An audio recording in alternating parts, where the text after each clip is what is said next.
Hello friends, आज हम सीखेंगे तातामी फिल, जाल फिल, रिपल फिल। उसके अंदर पॉइंट्स है stitch spacing, stitch length, minimum stitch length, ripple fill, जाल fill, number of runs, trap on boundary, back stitch और लास्ट है पैच। तो हम शुरू करते हैं तातामी फिल से। हम ड्यूल साइड से एक ऑब्जेक्ट ड्रॉ करेंगे।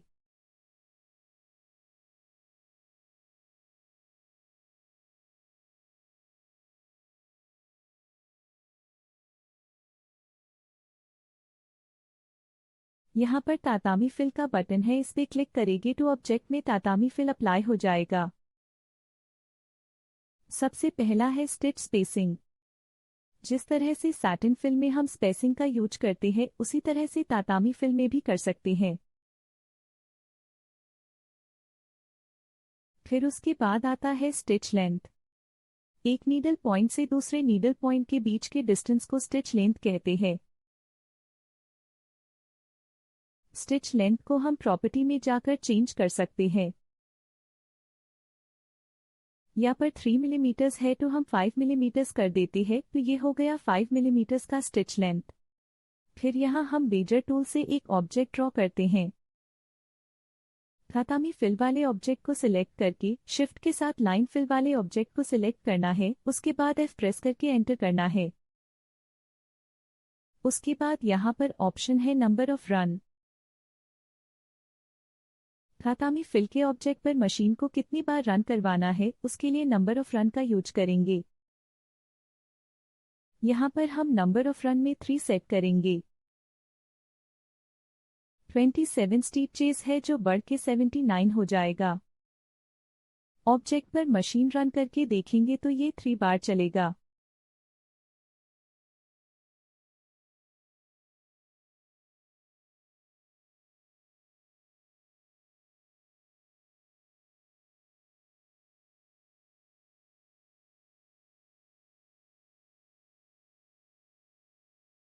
उसके बाद ऑप्शन है ट्रैप ऑन बाउंड्री।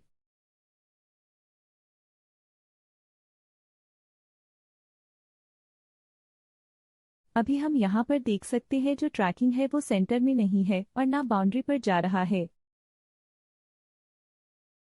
अगर हमें ड्राइंग के आउटलाइन पर ट्रैकिंग को ले जाना है तो उसके लिए यूज होता है ट्रैप ऑन बाउंड्री का।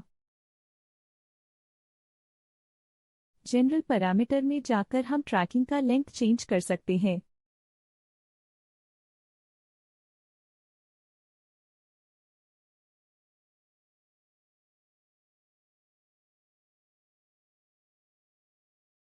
फिर उसके बाद ऑप्शन आता है ए और बी, ये होता है स्टिच सीक्वेंस। ये डिफाइन करता है कि आपको कैसी स्टिचिंग इफेक्ट चाहिए। अभी ये कुछ ऐसा स्टिचिंग इफेक्ट दिख रहा है। यहाँ पर हम 25 की जगह 45 कर देंगे तो ये कुछ इस तरह से चेंज होगा। हम यहाँ पर 70 करेंगे तो कुछ इस तरह से इफेक्ट आएगा। ए और बी में वैल्यू चेंज करके हम स्टिच सीक्वेंस चेंज कर सकते हैं। स्टिच सीक्वेंस फिल चलने का पैटर्न होता है।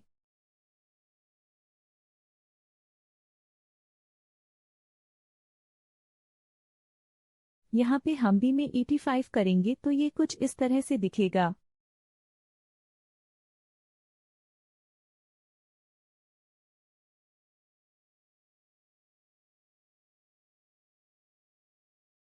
उसके बाद है बैक स्टिच।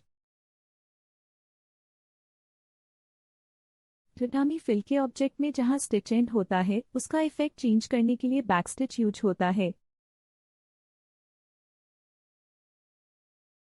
यहाँ पर पहला वाला पैटर्न सिलेक्ट है।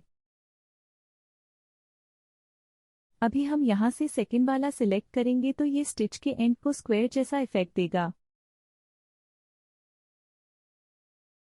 इन दोनों ऑब्जेक्ट में अलग अलग इफेक्ट यूज किए हैं।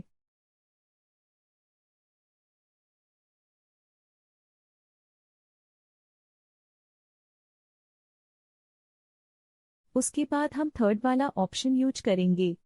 इसका इफेक्ट साटिन फिल के जैसा है। इसके अंदर आप लाइन पैरामीटर भी यूज कर सकते हो। यहाँ पर 2 मिलीमीटर का स्पेसिंग सेट करेंगे। इसके अंदर हमें कोई स्टाइल ऐड करना है तो हम लाइन फिल में जाकर कर सकते हैं।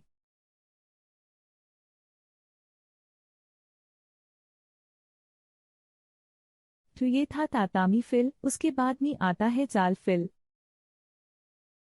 तातामी और जाल फिल में स्टिचिंग इफेक्ट सेम ही होता है।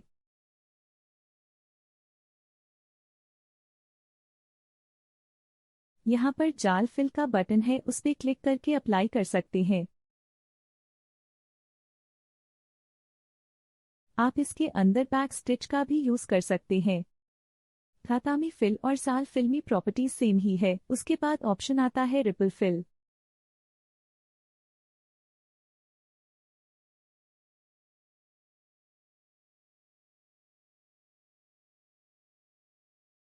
यहाँ पर रिपल फिल का बटन है, इसको ऑन कर देते हैं।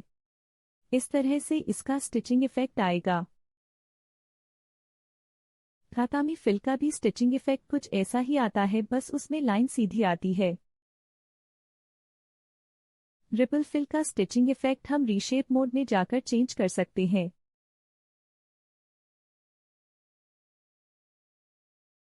फॉर एग्जाम्पल हमें स्ट्रेट स्टिचिंग इफेक्ट चाहिए तो हम कर सकते हैं।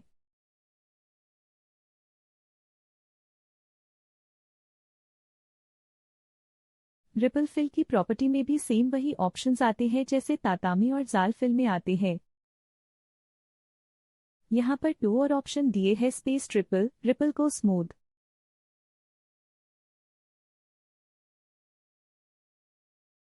हम इसका डायरेक्शन चेंज करेंगे।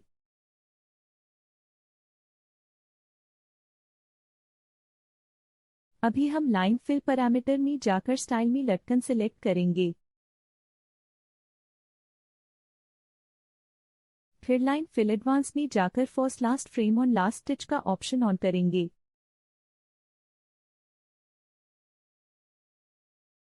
अभी स्पेसिंग और लेंथ में हम 2.50 सेट करेंगे। इसमें हम सीक्वेंस ऑन करेंगे।